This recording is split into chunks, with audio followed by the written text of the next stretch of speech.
Si estás pensando en comprar un coche eléctrico, espera un momento, porque hay errores que miles de personas ya cometieron antes y vamos a intentar que no te pase a ti. Y lo peor es que muchos lo descubrieron después de haber firmado, pagado y ya tienen el coche en el garaje. He revisado experiencias reales de usuarios, foros y comunidades de propietarios de coche eléctrico y hay patrones que se repiten una y otra vez. Personas repetidas, otras encantadas, pero casi todas coinciden en algo. No es comprar un coche normal cambiando gasolina por electricidad. Y aquí van los 7 errores más comunes.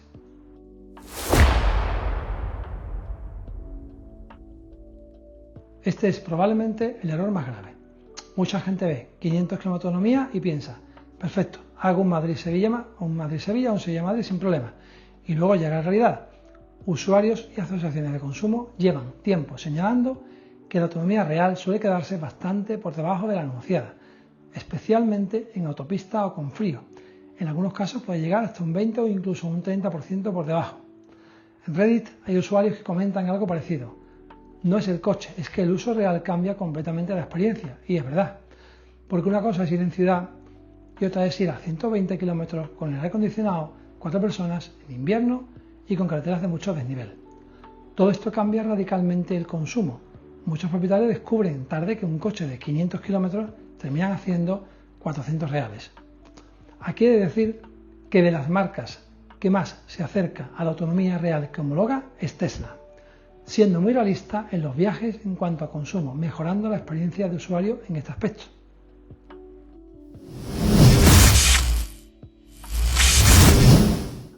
Este es un error muy importante también.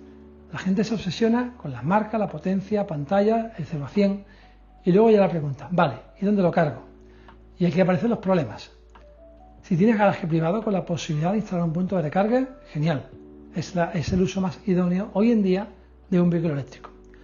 Pero vivir en un piso sin disponer plaza de garaje en el que puedas instalar un cargador cambia totalmente la experiencia de usuario. Aquí te hablo sobre las ventajas o desventajas de tener un cargador privado para poder cargar tu coche.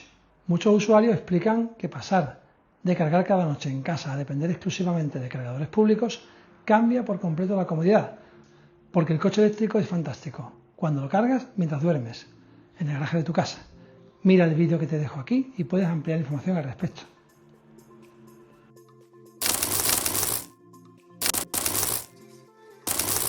Esto es un clásico. La lógica parece razonable. Yo hago pocos kilómetros, pero luego pasa esto. Un viaje inesperado, una escapada, un día frío, un atasco.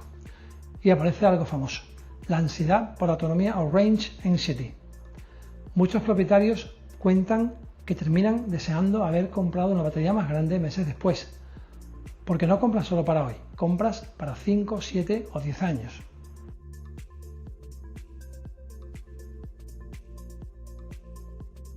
Este es otro de los errores que, como comento en otros vídeos, en el cual no solo es importante la capacidad de la batería, sino también la velocidad de la recarga, la potencia máxima de recarga.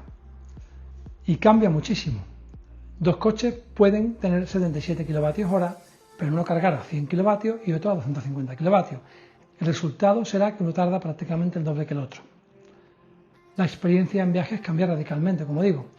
Hay propietarios que afirman que más que autonomía, la carga rápida es lo que realmente cambia el uso en viajes. Donde tengas que hacer varias paradas es donde más vas a darte cuenta de que la potencia máxima de carga y la curva de carga son factores a tener muy en cuenta, sobre todo para usuarios que hagan viajes con mucha frecuencia. Aquí tienes otro vídeo en el que te hablo sobre el tema.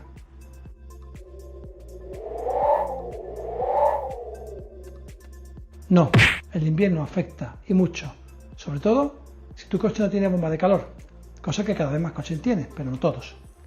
Y aquí aparecen bastantes sorpresas. El frío reduce rendimiento y autonomía, y algunos propietarios comentan pérdidas importantes dependiendo del clima y velocidad. Además, sistemas de calefacción y temperatura exterior influyen bastante. Lo descubrí el primer invierno, y algunos se asustan, porque ven caer la autonomía estimada y piensan, ¿la batería está rota? No, es física pura. La batería trabaja a una temperatura de alrededor de 25 grados. Si entras con el coche a 5 grados, nada más encenderlo, el coche empleará energía de la propia batería para calentar la batería y si además enciende la calefacción, la bomba de calor también emplea la energía para calentar el habitáculo. Recuerda que en un motor de combustión es el calor del motor el que calienta el habitáculo, pero en un coche eléctrico el motor no genera prácticamente nada de calor, con lo que es la bomba de calor la que ha de actuar para calentar el coche, aumentando así el gasto energético.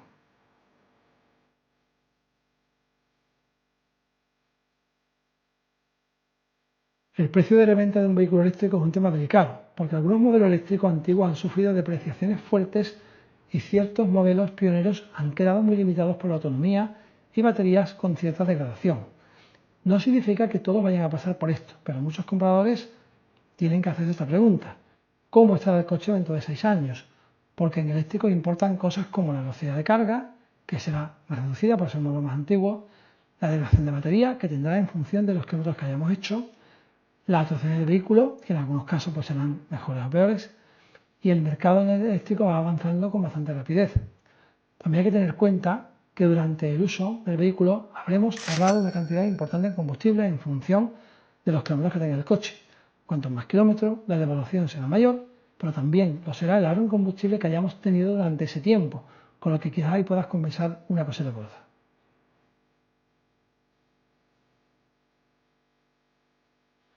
Esto sale constantemente. Personas enamoradas de un diseño, pantalla enorme, tecnología espectacular. Y después, para mi vida diaria, no era el coche adecuado. Un ejemplo muy claro. Mi Tesla Model 3, si yo lo tuviera para callejear o para hacer mucha ciudad, probablemente no sería el coche más adecuado para ese uso. Con lo cual, tendré que plantearme un utilitario más chiquitito. Pero en mi caso hago mucha carretera, con lo cual para mí es el coche idóneo para ese uso. Pero porque la pregunta no es ¿qué coche es mejor? La pregunta correcta es ¿qué coche encaja en mi día a día o en mi tipo de uso? Si vas a callejear mucho, probablemente, como decía, un Tesla Model 3 de 4,7 metros no sea tu mejor elección. Y al contrario, si vas a viajar mucho en familia, necesitarás probablemente un SUV en vez de una berlina, por poner un ejemplo.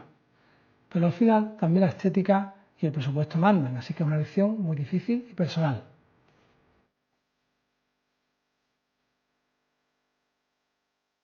El coche eléctrico puede ser una maravilla.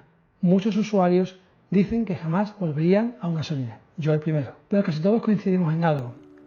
Si pudieran volver atrás, quizás comprarían de otra forma, analizando mejor los modelos o informándose mejor, sobre todo antes de dar el paso de comprar un vehículo, informándose, como digo, en asociaciones como la AVE, por ejemplo, en la que puedes suscribirte, asociarte de forma gratuita, incluirte en grupos de WhatsApp y con ello informarte de tu próxima compra y, sobre todo, importante, hablar con usuarios particulares de coche eléctrico que no tienen ningún interés en venderte un coche eléctrico y te van a asesorar desde el punto de vista de que no te quieren vender nada específico. Con lo cual, si no estás ya inscrito, asóciate, aunque no tengas coche eléctrico, eres bienvenido, porque siempre entra mucha gente que quieren pedir información, quieren ampliar el conocimiento que ya puedan tener y, sobre todo, desde la perspectiva de usuarios de coche eléctrico. Así que con todo esto te pregunto, ¿tú te comprarías un coche eléctrico hoy o todavía esperarías 1 o 2 años? Pónmelo en comentarios. Si te ha gustado el vídeo, comparte, dale like, suscríbete al canal, nos ayudas a crecer. Queremos llegar prontito a los 1000 seguidores para empezar a poder hacer vídeos de coches, pruebas dinámicas de vehículos, y eso nos ayudaría bastante a conseguir ese objetivo. Así que gracias por suscribirte y por estar aquí con nosotros y por acompañarnos en este vídeo. Nos vemos en el próximo.